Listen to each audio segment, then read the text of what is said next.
still making mistakes you think they would have learned to avoid by now. Luckily for us, watching these common mistakes is a great way to improve on our own game. In this list, we're going to go over the most common and influential mistakes we still see people make. So let's jump right into it. Let's take a look at 5 mistakes you're likely to make in Fortnite right now. And don't worry, we'll be telling you what it takes to improve in each area. Right at the start of each game is where we see our first mistake happen, messing up the initial drop. Having the fastest landing among all the people in an area has some great advantages. For instance, you get to loot sooner. Extra loot time means more items and more material. While it may not seem like much, an extra 5 to 10 seconds of looting can make a world of difference when it's the start of a game. But beyond a bit of extra loot time, the main reason you want a good drop is to secure the drop location. Generally, when players see you have the better landing at a house or building, they'll just let you take it. If they still try to contest, you've got the better landing and can probably find a weapon first. We feel the only exception to this is when landing on a roof for a chest. Gliders are pretty silent at the start of the game, and players who know this use it to their advantage. It's not uncommon for them to land on someone going for a chest to get that pickaxe elimination. To prevent this from happening to you, we recommend entering through a door and going for the floor loot first. Securing a drop location is especially important in highly populated zones like Mega Mall, Neo Tilted, or Pleasant Park. A good drop can be the difference between having to contest somebody and being able to safely open chests and gather loot. So how do you achieve these good drops? Well, it's all in the landing mechanics. In Fortnite, your initial jump from the bus allows you to skydive at incredible speeds. However, once the game senses you've gotten close to an object or terrain, it will automatically pull your glider. Knowing how to utilize this mechanic is what allows for great landings.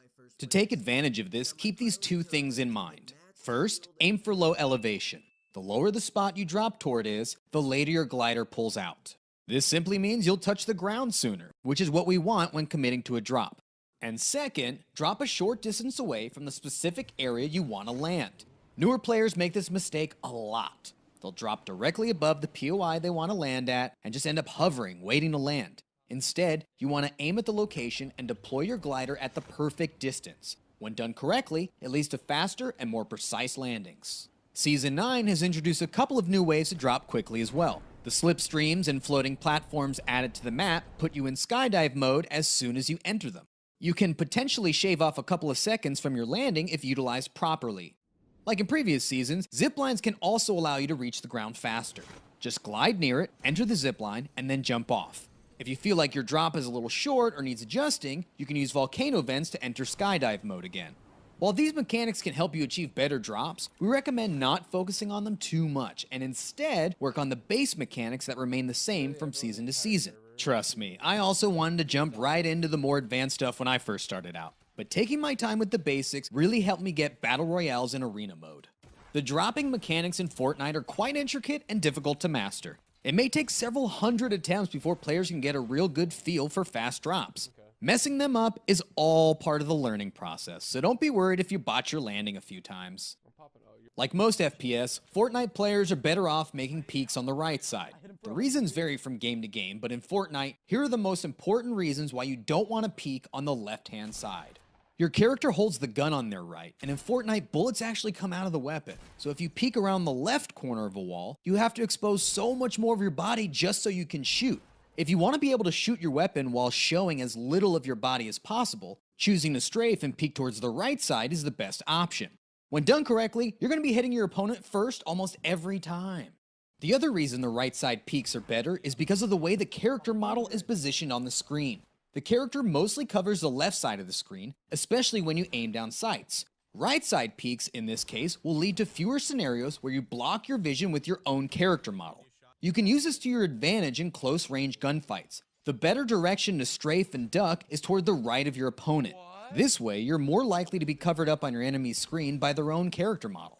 The most important time to use right side peeking to your advantage has to be with edits. When you replace a wall or floor, usually you go for an edit so you can shoot the person inside.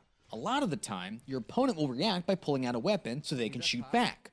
Minimize your chances of being shot here by editing the right side of the piece, whether it be a window or the right side corner of the floor. Be sure you're behind cover while editing, since you still need to pull out a weapon. Once the edit is made and you've pulled out your gun, you can then strafe right and go for the shot. Overcommitting is any case where a player becomes too aggressive for a kill. Situations such as not building between shots, not using cover properly, and dropping off the high ground when you shouldn't. It's a pretty general term, but just know that overcommitting in these scenarios is usually the wrong play, as it puts you in a vulnerable position that may lead to your death. First, let's look at when players stop building and go for the kill. This isn't really a mistake in itself, but can sometimes be a risky play. If you look at any footage of a pro player getting high kill games, you'll see just how often they utilize building to reduce the amount of damage they take. Even just firing one shotgun shot at your opponent and then building can be more effective in the long run than shooting and going for the finish right then and there. Sure, fights tend to be longer when you play in this more defensive manner. However, we'd say the extra time taken to finish fights more than makes up for the amount of damage you can reduce. So try and keep this in mind while fighting. When you get the drop on your opponent, try and get as many shots in as you can. Then, when you see them look in your direction, whip out the builds and find a new angle, either with a ramp peek or a right side wall peek. When going for those peeks from behind cover, being able to show as little of your body as possible is actually a skill that many players don't think of anymore. Even when they have the advantage, we've seen so many players over peek and die because of it. If you're shooting around a wall, for instance, peek only the amount you need to be capable of hitting your opponent. Then get back behind the wall, rinse, and repeat. So many players peek and just stand there, waiting to fire their remaining rounds, when they should be going back behind cover in between shots. Now, the absolute biggest mistake of overcommitment we see happens when players give up their height advantage. Too many times a player will think it's better to drop from their high ground just to go for the kill of an enemy. I'm sure we've all seen this done at some point, only to have it not work out.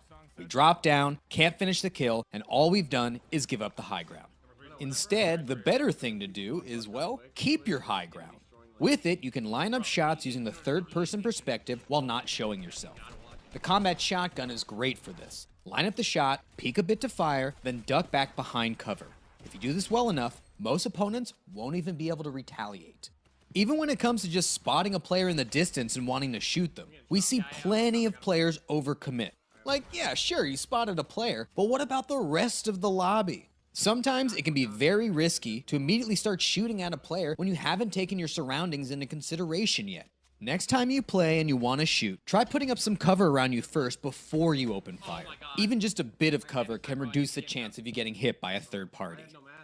We're 9 seasons in now, and still, more often than not, we see players not reinforcing their builds. More specifically, we're talking about weak ramp rushes and not putting pyramids over floors. Honestly, if you're not reinforcing your builds, especially your ramp rushes, you're putting yourself at a big disadvantage. There's a lot of unexpected ways this can help. Let's say you're doing a ramp rush. One ramp will get shot out by an assault rifle pretty quickly. The shooter will be left with plenty of ammo as well. But what if you put down more pieces to reinforce the ramp? Putting a wall and floor there means there's another piece your opponent has to destroy in order to cause the ramp to collapse.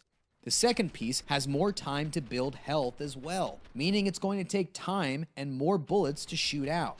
Now the shooter has even fewer rounds remaining. You can even go beyond this with a more powerful ramping techniques. This includes the double floor wall ramp or the triple layer ramp rush. Opponents will struggle to shoot these ramps down.